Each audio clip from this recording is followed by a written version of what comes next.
Candidato, como é que seria uma diplomacia no governo Renan Santos? Você faria uma aproximação com os Estados Unidos, com China, com Rússia?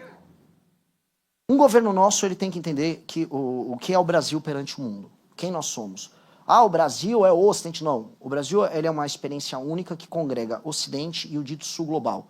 O Brasil é como se ele fosse uma porta, um portal entre o Ocidente e esse mundo novo que envolve África, que envolve Índia, que envolve a Ásia. E o Brasil consegue congregar isso de maneira carismática e apaixonante. Então, o Brasil é um país que não tem rejeição perante o mundo. Na Copa do Mundo tinha mais gente torcendo pela seleção em Bangladesh, na Índia, não sei se vocês acompanharam isso, do que nas cidades do Brasil. Este papel nos coloca não como um baluarte que é um aliado automático dos Estados Unidos, como parte da direita quer ver, mas como uma nação que vai ter que saber fazer esse papel, vamos colocar diplomático internacional de soft power, e em termos de atração de investimentos, com uma dinâmica pragmática. Vou dar um exemplo, terras raras. Os Estados Unidos não fez a lição de casa dele com as terras raras. Não fez. Inclusive, eles venderam a tecnologia para a China, as empresas privadas deles. A China pegou nos anos 80 a tecnologia americana, investiu tudo em processamento, tem as maiores reservas, tem, se eu não me engano, mais de 90% do processamento de terras raras do mundo. Para você fazer um F-35 caça americano, o maior instrumento de guerra dos Estados Unidos, você precisa de meia tonelada de terra rara. Os Estados Unidos dependem da China para isso. Estão na mão, não se planejaram. Agora eles olham para o Brasil que tem 20% das reservas, pelo que a gente sabe. Aí os Estados Unidos, não, preciso extrair sua reserva aí. Isso que os Estados Unidos ele tem um processamento de 1 ou 2 elementos. Aí o Brasil vai olhar e vai falar o quê? Só extrai e leva embora? Não, qual é o nosso papel nesse novo jogo geopolítico?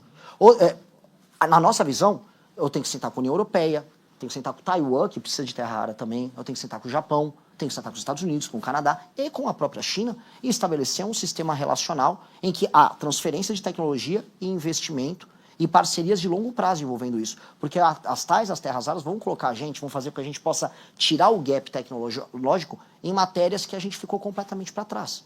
Então, do ponto de vista geopolítico, uma reorganização que nós vamos precisar fazer e que não é uma resposta fácil, porque você vai ter que sentar e negociar com todo mundo. Com absolutamente todo mundo. A União Europeia tem um interesse numa reindustrialização dela focada nisso. Mesma coisa os Estados Unidos da América, que tem uma dependência geopolítica desse tema. Vamos para outro tema, data center. Hoje o Brasil não está em condição de falar, pô, eu estou aqui na fronteira do conhecimento IA. Mas boa parte das IAs do mundo vão precisar de infraestrutura de data center com energia limpa sendo tocada em vários lugares ao redor do mundo. O Brasil está numa posição boa para isso. Basta nós tocarmos direitinho o nosso licenciamento ambiental, não deixar ONG ficar sabotando a instalação dos nossos data centers, como tentaram fazer agora no Ceará, porque houve tentativa explícita de sabotagem com o pessoal da Casa dos Ventos, que trouxe os data centers ali. Do ponto de vista logístico, a gente está num hub de fibra ótica que recebe fibra dos Estados Unidos e que redistribui para a África e Europa. Ou seja, a gente está numa posição boa, que caso a gente use as nossas matrizes energéticas, diminua os juros, entra investimento, a gente se torna essa infra, que aí você também ganha poder e leverage para negociar também troca de tecnologia e, inclusive, capacidade de investimento para a gente poder criar as nossas próprias IAs aqui, né? Não sou tão otimista no curto prazo, mas acho que no longo prazo, do ponto de vista diplomático, a gente consegue quebrar o gap nessas áreas. Candidato, vocês pensam em reduzir o número de municípios no Brasil, né? Qual que seria o critério para fazer essa redução? Isso está no nosso Deixa eu livro amarelo. aproveitar esse questionamento do colega para fazer um outro questionamento. Como uma proposta dessa passa num Congresso em que o deputado federal normalmente depende do prefeito para ter voto? Posso me estender nessa? Eu acho que isso aqui é o tema mais legal para a gente tratar. Se a gente for falar de reforma política no Brasil, nós temos que falar disso. Porque muita gente fala em reforma política, vamos mudar o modelo para distrital misto. Isso pouco importa no regime atual. Vocês que fazem cobertura política têm que entender que, e vocês entendem, claro, que o município se tornou, especialmente o município com baixa atividade econômica, um executor de recursos que vem do governo federal e executor de emendas do padrinho político do prefeito, que é o deputado que recebe a emenda. Hoje, o que é um deputado federal? Ele é um gestor de uma série de, vamos colocar, filiais que ele tem, que são municípios, e eles executam as emendas dele, fazem o show do Wesley Safadão para se reeleger, não tem nenhuma obrigação ou compromisso com indicadores de desempenho, os famosos KPIs que vocês têm que colocar nas empresas de você, para vocês poderem validar se a empresa está funcionando ou não. E aí, eles giram esse dinheiro, não há aumento da atividade econômica nesses municípios, até porque aumentar a atividade econômica significa diminuir o ciclo de dependência do cidadão para com o prefeito, com o deputado. E aí o deputado, quanto mais cidades ele tem para ele controlar, que é esse o jogo político de um deputado federal, mais poder ele tem em Brasília, por isso mais demanda emenda, e as emendas são utilizadas, especialmente do orçamento secreto, para alimentar esse jogo. É isso que a gente chama de pacto federativo no Brasil, e é isso que faz com que o Centrão, ano após ano, mande cada vez mais. É por isso que a política brasileira não é feita baseada em, vamos dizer, nem critérios objetivos, nem em programa, nem em ideologia. A gente fica discutindo ideologia, vocês discutem no antagonista, eu discuto na minha live, mas no fundo isso é uma perfumaria diante de um sistema, de uma máquina muito dura, cujo funcionamento é um funcionamento que é danoso para o Brasil. Como resolver isso? Esse é o ponto que eu vou chegar, que vai envolver a fusão de municípios. Houve no governo do Fernando Henrique a lei de responsabilidade fiscal, que disciplinava, no fundo, a utilização do orçamento por parte de entes federativos.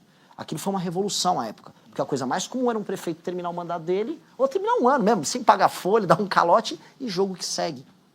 Pois bem, a lei de responsabilidade gerencial, que é um dos projetos que está no nosso programa, prevê que um prefeito, e vamos começar com os prefeitos, tenha indicadores de desempenho objetivos, KPIs. O principal deles, aumenta a atividade econômica no município. Lembrando que quanto você aumenta a atividade econômica, menos gente vai ficar no Bolsa Família, menos gente vai ficar dependendo dos favores do prefeito.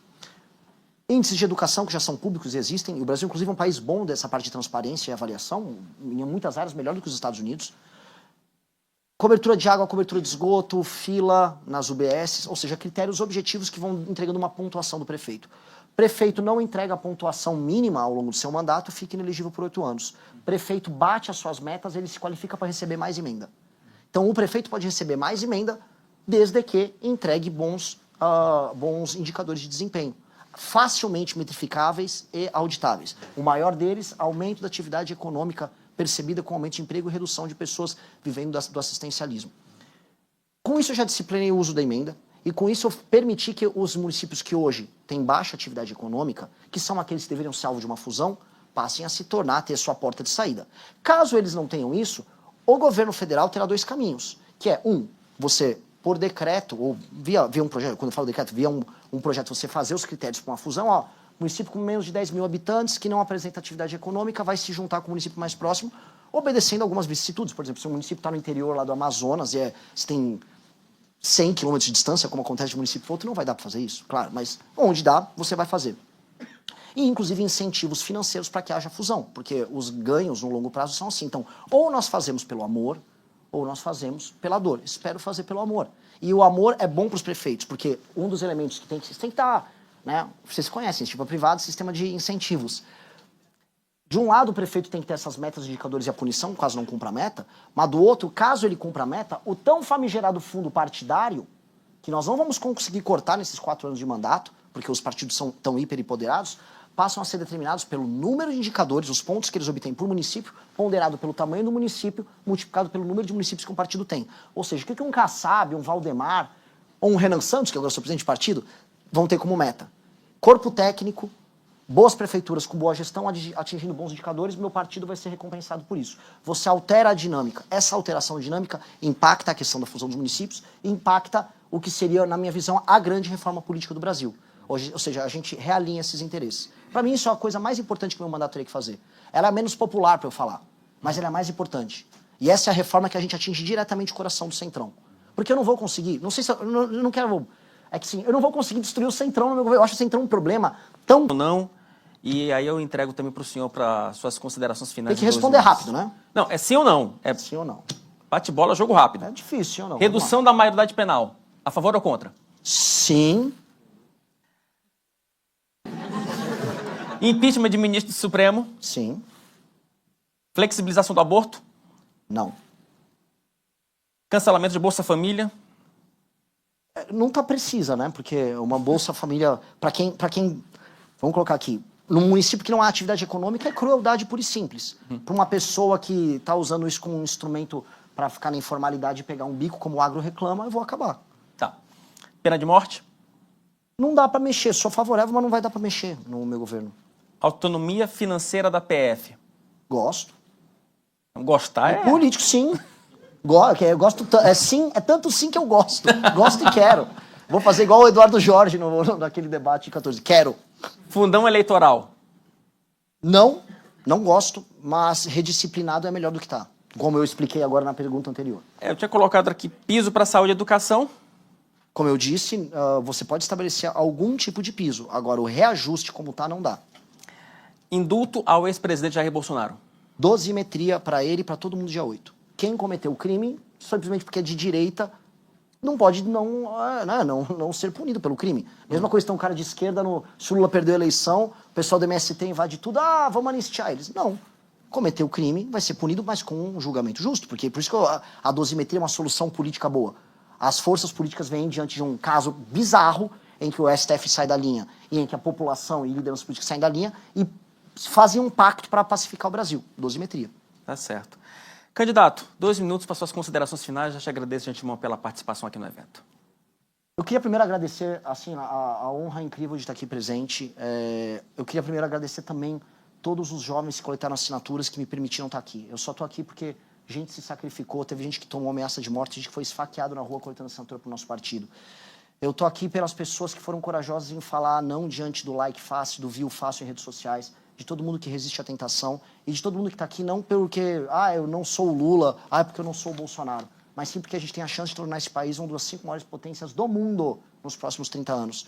Se você é ambicioso, se você tem essa energia, se você quer construir isso e não quer ficar de conversa mole, prazer, nós somos a tua casa e a tua casa está te aguardando. Obrigado.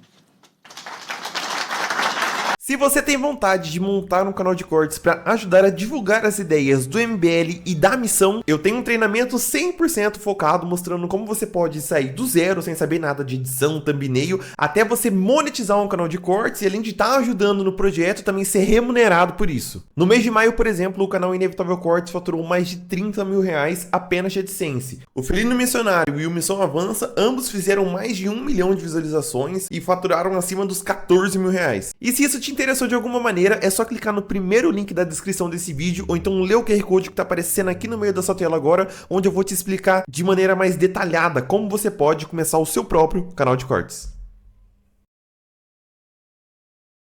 Se você gostou do vídeo, não se esqueça de deixar o like e se inscrever no canal. Obrigado e até o próximo vídeo.